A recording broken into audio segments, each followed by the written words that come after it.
AM 1220 KDOW and Money 2.0 present The Real Estate Report with Tony Mendez and Gordon Hines. Bay Area real estate and mortgage experts with over 25 years in the business. Now, with an in-depth look at this week's local and national real estate news and what it means for you.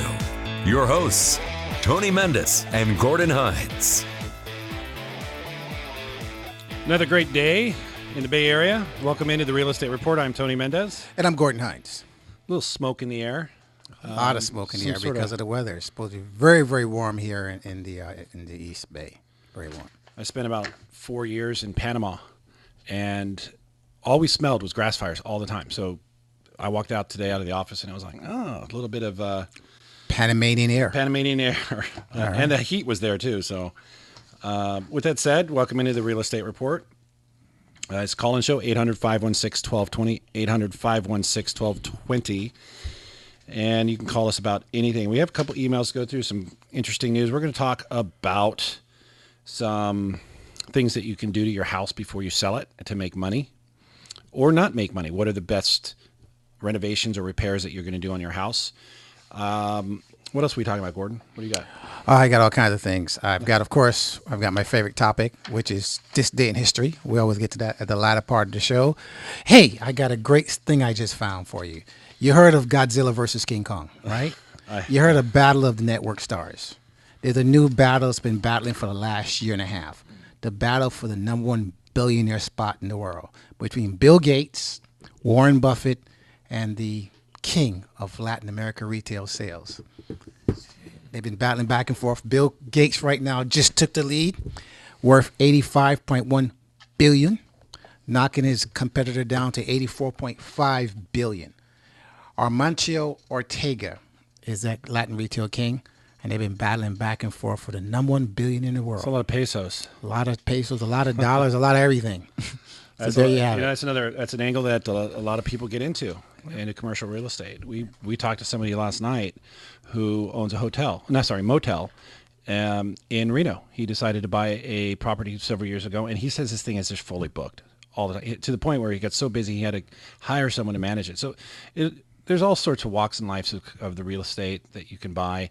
It can be just your single family house, and you can leverage that and then buy another property, or you can keep that property, buy another property, and turn your old house into a rental. And you buy a house for your kid in college, and then he can manage it down the road, and they can maybe save some money on boarding costs for college. And there's so many ways to get into real estate, even apartment building and so on. And that's what we're here for. We're here to answer your questions. We are the money guys when it comes to a real estate transaction. I know, Gordon, you've done a lot of other parts of real estate where you're doing resales. A lot of people know them as flips. Resale is a better word. Resale is a more positive word. Yeah. You property management as well, and you've been in real estate for 25 plus years, done both sides of the transaction. So what do you make of this market right now? Well, everything goes in cycles. It's just a matter of what side of the fence you're on, depending on where you are, how you position yourself. Depends if you're going to benefit from the cycle or not. But I'm always bullish on real estate regardless of where the cycle is, because we know that everything that does go up does go down and vice versa. So just a matter of it's a long-term commitment, I think. It's a long-term investment. I always tell people that's why we have a 30-year mortgage. There are, along that 30-year journey, you can benefit short-term, but in the overall spectrum of real estate, it's a long-term investment. There are pockets where you can make short-term money, as we've seen a few years ago, and I think we're in one of those pockets right now where many people are buying properties in a short period of time and reselling this property for gigantuous profit. So we seem to be one of those cycles. Where the cycle is going in, I don't know. If I did know, I probably won't be here on the show right now. But I'm bullish on real estate. I like what I do, and I invest. I encourage everybody to own a piece of the rock, as they say.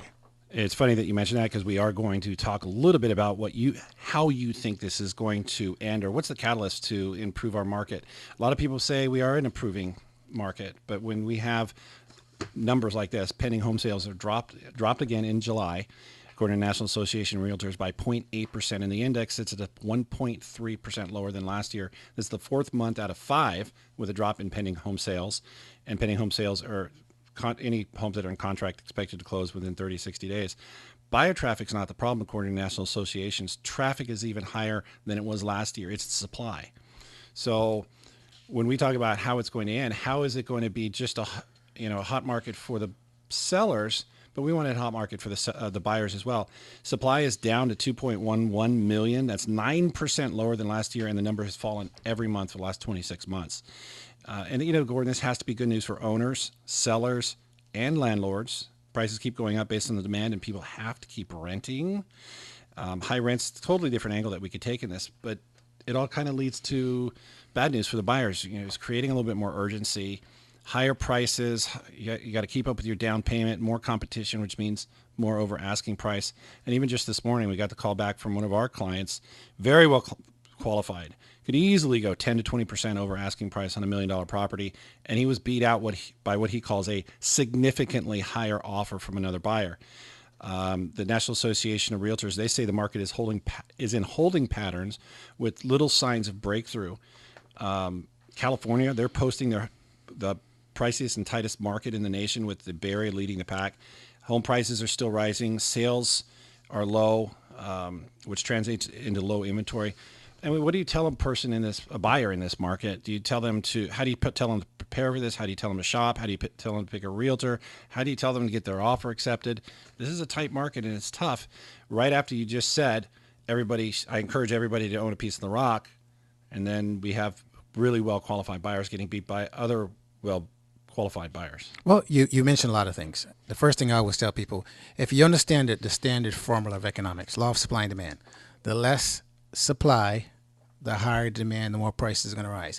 But at some point in time, the market is going to have to stall.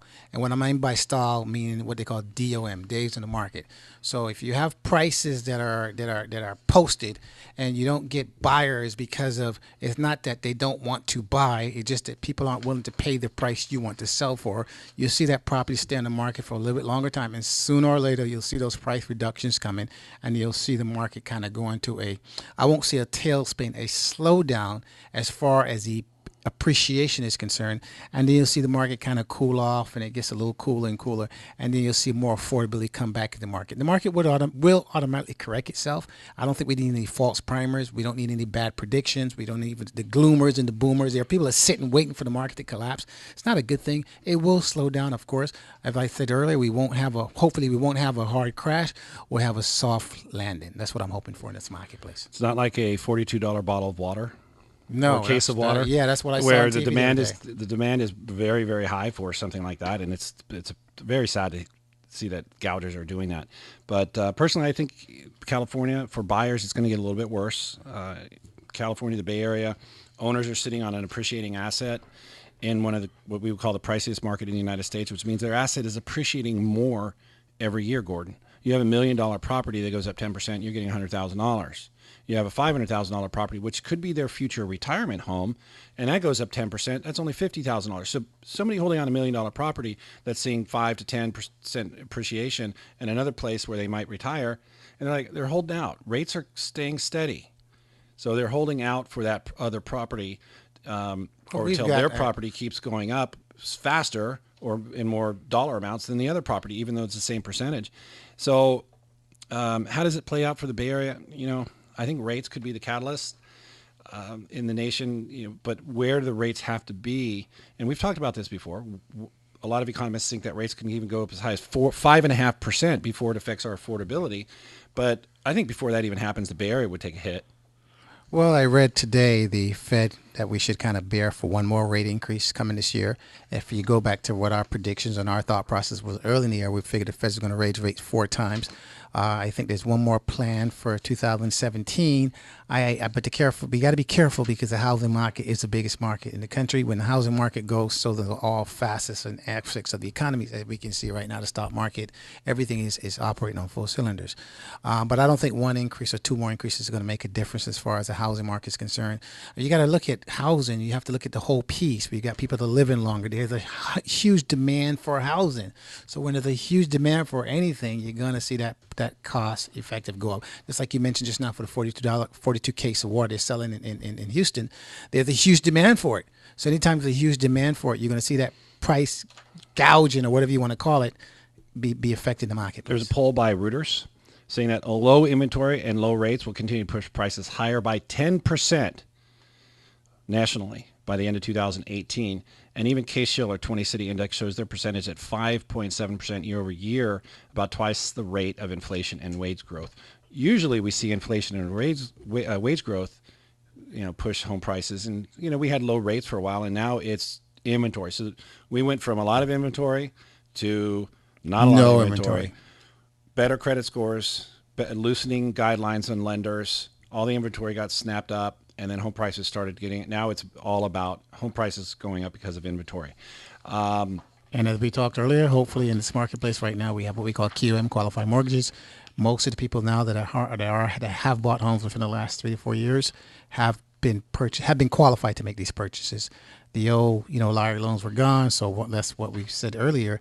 If that is the case, and we do have some obstacles that come in the way, which it will, we'll have a soft landing and not a crash. There's other stats out there that support that. There's a report, we're going to hit this a little bit later. It's called True Cost Report, and it's a bunch of everything from the Home Builders Association to I want to name all of these: National Kitchen and Bath Association, American Housing Data, Harvard Joint Center for Housing Studies, put together this awesome report about, yes, that awesome is from the East Coast. I'm not going to about housing, about home improvement. And the trends in home improvement is growing and growing and growing. So you have a ownership pool that is got low interest rates. They're feeling confident about their property. The valuations are going up, and they're dumping more and more assets into their property instead of moving. All right? Well, and then you're seeing many cities that we talked earlier are changing housing standards and housing restrictions and housing, neighborhood boundary. They're allowing what they call auxiliary housing. They allow you to convert your garage into room because, once again, there's a high demand for housing. Yep. The only way to feed that market is by allowing people flexibility of turning space into livable space. And that's you'll see a lot of cities that are doing that. We talked last week about a report. Gordon, you were out.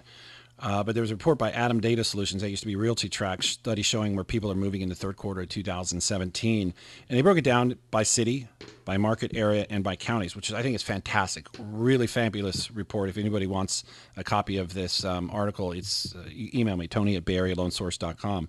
Or you can call the show, 800-516-1220, 800-516-1220. Colorado Springs leads the nation as areas where people want to move in the third quarter. Chicago, Washington, D.C., and then our favorite little city in Nevada, Reno, is fourth. And these places are doubling the national average of people searching and wanting to move to these houses based on all this criteria. And it's fantastic to see. But it's also, I think, as an investor, to look at where the trends are going, Gordon. And, Reno's one of them. Sacramento's another. Seattle's another. But Seattle's getting tapped out. We could talk about that. Portland's getting tapped out, putting signs up saying, stay away, Bay Area. Vegas is doing very well, but we're seeing a trend here. People are going to these second-tier cities. Right. So. And when we come back, I will tell you what I just came back from Vegas. My daughter is going to Las Vegas, Nevada, and I will tell you what I'm seeing in Vegas that I haven't seen there in a long, long time. Stay tuned. We'll come back after this break here on AM 1220 KDOW. I'm Tony Mendez. That's Gordon Hines. This is a Real Estate Report. We'll be right back. This is Money 2.0 on AM 1220 KDOW.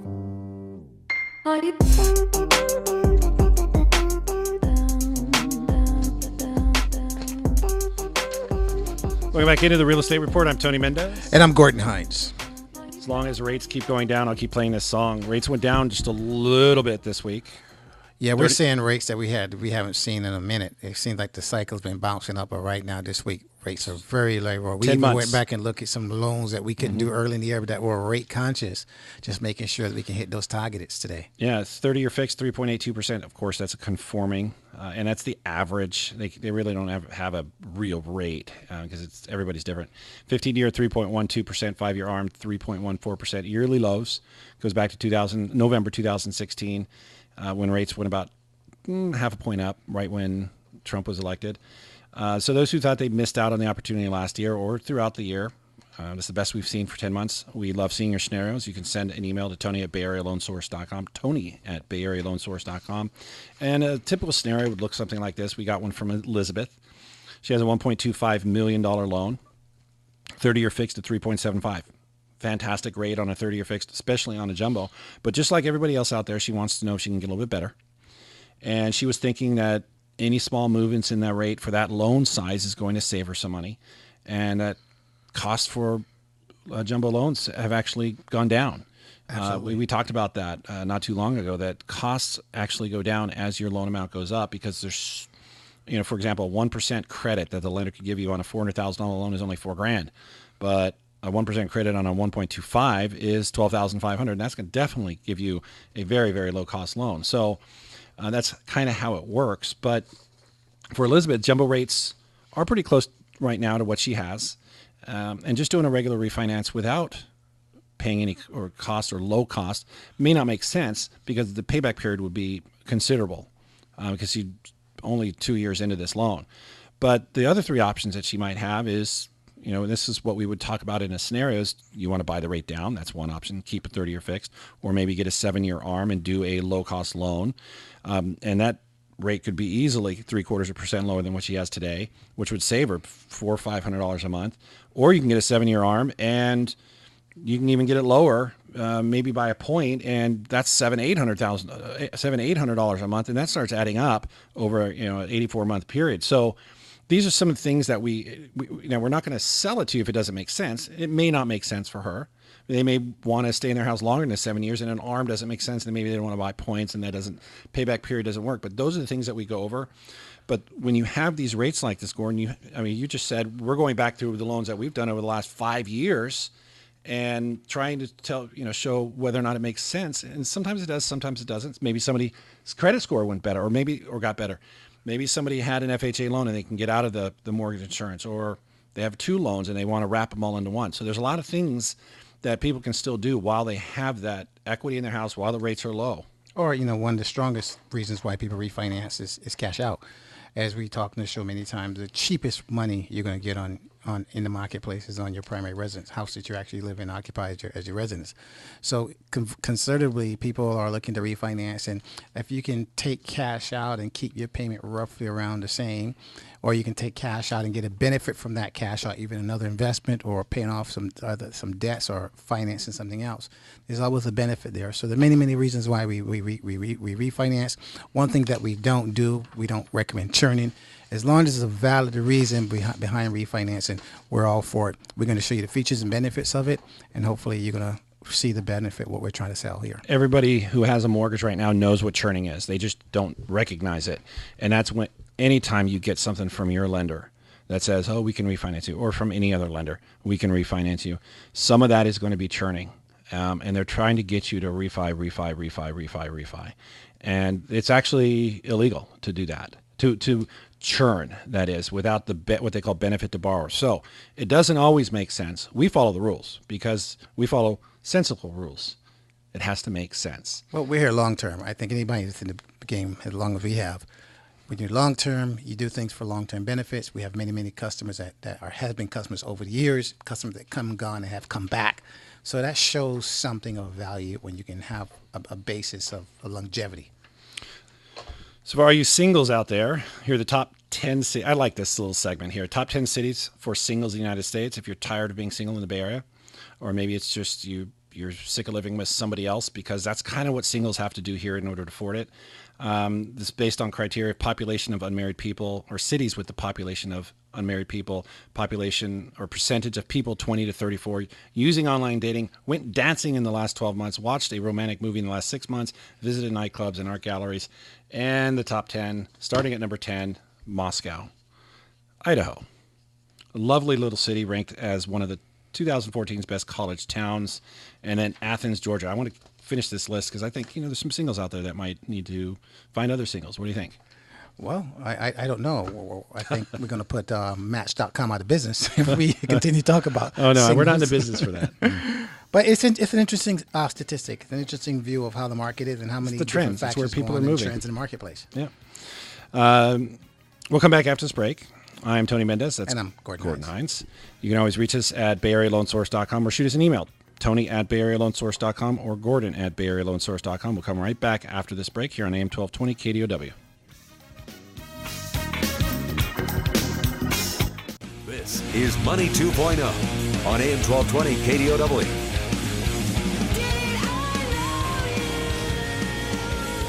Welcome back into the Real Estate Report. I am Tony Mendez. And I'm Gordon Hines. Thanks for joining us today. We were finishing up the top 10 cities for singles in America. Top 10 cities for singles in the United States. Miami Beach is number 8. Cities filled with groups where you can enjoy doing activities that make you happy while keeping an eye out for special someone. Biking groups like the Miami Critical Mass, which hosts group rides and blah, blah, blah. Okay, Miami's one, number 8. And Ames, Iowa, 62,000 population, located in the Midwest, or the heart of the Midwest. Spend a lot of time engaging in recreational activities like biking, running, golfing, and hiking. The city features 36 parks, 55. I mean, I think what we're getting at here is that you live in a place like the Bay Area, and you get, you start, when you first moved here, or you first started going out and getting your first place to live outside of home, if you're not still living at home, you find it's cramped. I mean, our neighbors where I live, there's 3 people in a 2-bedroom apartment. I don't know how they do it, but that's what they're doing. These are professionals. They get up at 7 in the morning, they go to work, come back, they take an Uber. They're all millennials, but if that's not your lifestyle, you find a place like one of these cities. We keep talking about how the Bay Area tops the list for a metropolitan area that is looking online or researching online for houses outside of its own area. And the Bay Area, there's a reason for that. And millennials are the next big wave of home buyers, and they are looking for places that kind of match their personality. And there's some really good cities out there, Gordon. Well, I think it seems like we're people of what I call adaptation. So if you look at all the housing trends, you look at houses that we grew up in, the 3-bedroom, 2-bath houses, the 2-car garages. Millennials, I guess, because of affordability, realize that they can't afford that. So it looks like they have adjusted themselves to the communal living in the lofts, living in the rented rooms, sharing an apartment, sharing a bathroom, sharing a kitchen. It all seems to be based on economics, and that's what our life is all about. It's about economics, not about race. It's about economics. So that's what I see the millennials doing, the adjustment. That's why you see those popular things in the marketplace. You definitely see the commercials of that new homeowner. They're buying this beautiful house, a big yard, and then the dog's running around, and the realtor greets them and says, "Congratulations on your new house." And it does hit you right here, and you start wondering why you're not getting into a house. You're making good money. The starting salary for a tech person here in the Bay Area is $115,000, and that buys a house anywhere in the United States. But you may not have the wages there, and then when you're living here, most of that's going towards your rent. The Bay Area, I think San Francisco is like 45% of the median income goes towards rents, towards the median rents. And I think that gets worse down in Santa Clara County. So that's what people are facing. It's either that or you're going to drive or take BART a long ways. And the increase in transportation costs. Matter of fact, I saw a study today. They're looking to take the Bay Bridge up $3, up to $9. Oh, my gosh. Incredible. And then you got to park. So it doesn't make any sense. I see BART every day, and it's just jam-packed going in. But that's what you have to start thinking of. And so it's naturally you're going to eventually meet another single, and you're going to want to start a family, or at least buy a house. And these are the options that you run into. Yeah. Is moving or buying something small or buying something very far away.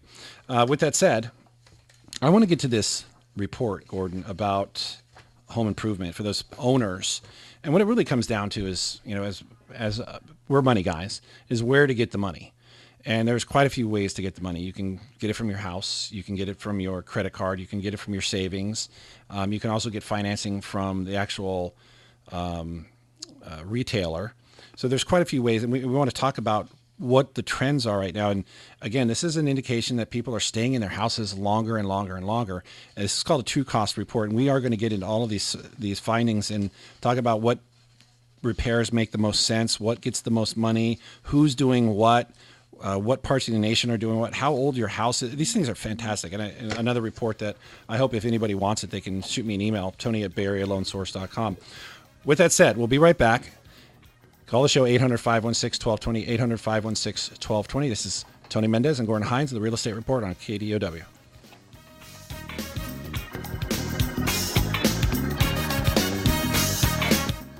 This is Money 2.0 on AM 1220 KDOW.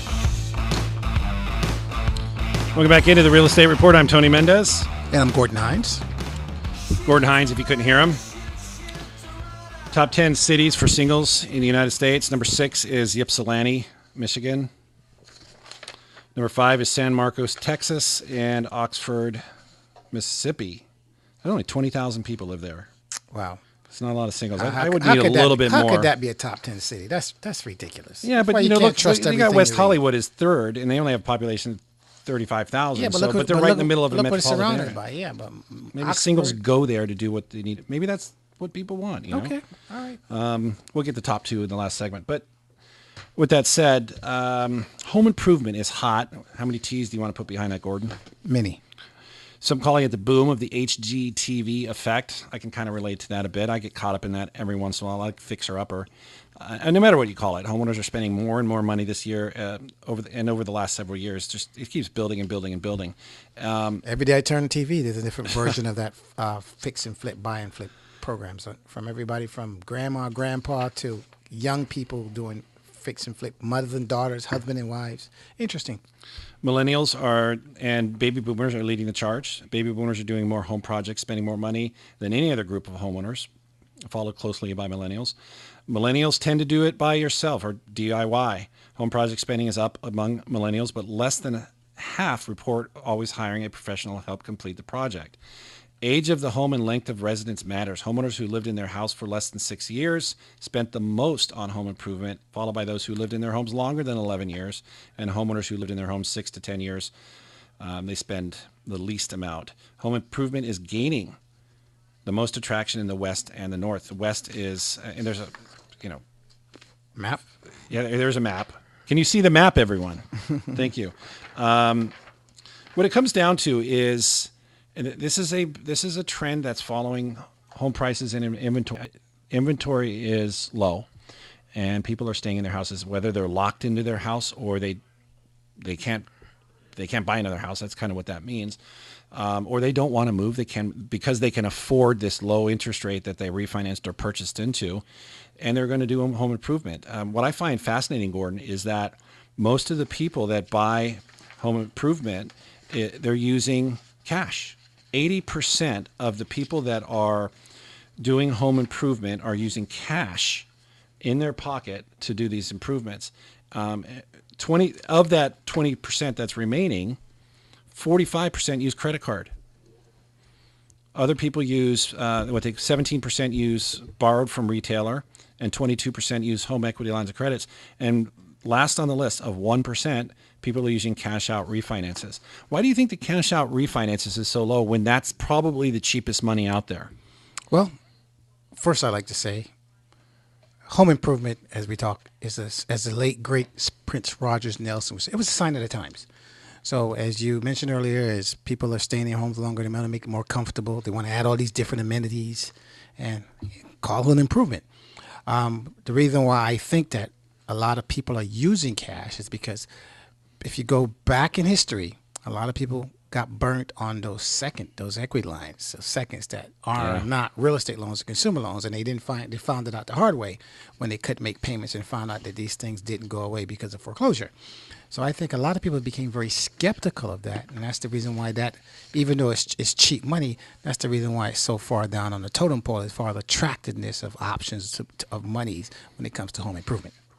I bet you there's also a factor here too that people are using credit cards to get their benefits or their. A lot of people do credit card for mileage and and cash backs and so on. A lot of people are using traditional bank loans, but the borrowed from the retailer with cheap money out there, and if they can find that financing, it might be attractive. It might be a shorter term, and maybe that's attractive too. People don't want to finance. Let's say it's a $10,000 job that turns into like $25,000 over a 30-year period, maybe even more. When maybe you get 1% interest rate, you paid off in 5 years, and you're only paying maybe 11 or 12 grand total. So there is some attractiveness to the shorter terms, and maybe the ease of doing the transaction without having to do a home loan, without having to do an appraisal, without doing that. But I would certainly look at the option, and I'm just blown away by how low it is. 1% of people are taking money out of their house as what they call a cash out refinance. That's where you're refinancing your current loan and taking out $20,000, $30,000, $40,000 on top of that. And then equity lines are 17%. Well, plus another reason is, one of the biggest complaints we get in our business, I even complain about it myself, and I'm not only a loan seller, I'm also a loan user, is our business has gotten so complicated. We get a lot of complaints about demands for paperwork and the amount of time it takes to close a home loan. So that frustrates a lot of people. So a lot of people probably don't want to go back in that venture, even though it can be financially rewarding. So, but our market, we're seeing the market underwriting guidelines have begun to loosen up. A lot of things now we're bypassing. We have what we call automatic pulling of information. So a lot of things we don't need now that we needed 6 months ago. So as our market now becomes more and more user friendly, ease of use, I think you're going to see some more people picking back up and come back into home loans. Yeah, I was just again surprised by that number, but. Not everybody knows. A lot of people that have loans right now went through that the last transaction, and it was tough. And they may not know that it's gotten easier. Well, you're buying a property now in another state. How is yours? Fantastic. You're not doing I the loan haven't had yourself. to go to the other state but once. There you go. So ease of it's easy. technology. It can be easy, and if you work with a company that knows what they're doing, and that is important. We know what we're doing. What else was interesting in this report? Midwest spent the most by about $1,000. Oh, what are the top 10 improvement tasks? I find it interesting that kitchen's not in the top 10. It starts with bathroom, paint or stain the home's exterior, install central air, build an addition, $40,000 on average, build a deck, install concrete patios, walkways and steps, install drywall, install asphalt paving, build a garage, remodel a basement. In that order. That's through, according to Home Advisor. Well, I think you have to break that down regionally. Every regions have different appeals and different things that are hot in different parts of the country. Siding, I don't think that's big in California because we're big on stucco here. So there are a lot of things you have to once again qualify and quantify the information. The West, number one renovation was earthquake protection and retrofit. Number two, install and replace swamp cooler or repair a swamp cooler. Midwest, install glass blocks, install egress windows, replace or repair sump pumps.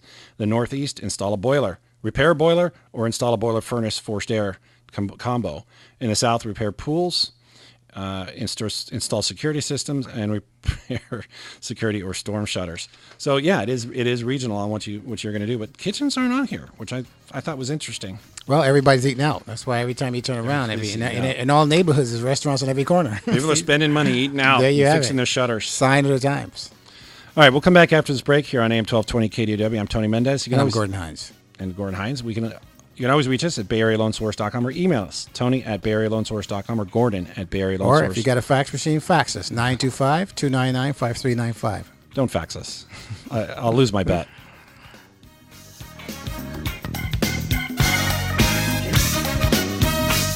This is Money 2.0 on AM 1220 KDOW.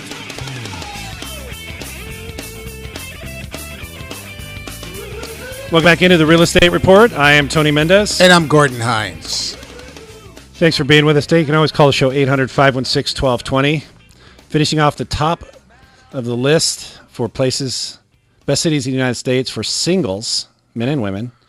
Number 2 is Hoboken, New Jersey. I don't think you pay me to live there. You're not single. I'm not. I guess. Yeah, there you go. And number 1, which is a cute little town just outside of Chapel Hill, North Carolina. And I didn't know where it was at first until I looked it up, and it's only got 20,000 people, but it's a suburb of a really nice city, which is a suburb of a much larger city. And I think that's kind of a trend that we're going to start seeing more and more in the United States. Is as long as the roads and transportation can bring people to the jobs, or the jobs move to these places, I think these are going to be very attractive for the millennial generation. We'll see. I have no interest in Chapel Hill, North Carolina. I'll tell you, if you haven't been there, all you see is trees. If you have to drive from Washington, D.C. down to North Carolina or South Carolina for that matter, all you see is trees for miles and miles and miles, and it's just awful. And that's why they put speed traps there, because you want to get the heck out of there as fast as you can. You know what I'm talking about for those people who've done that drive.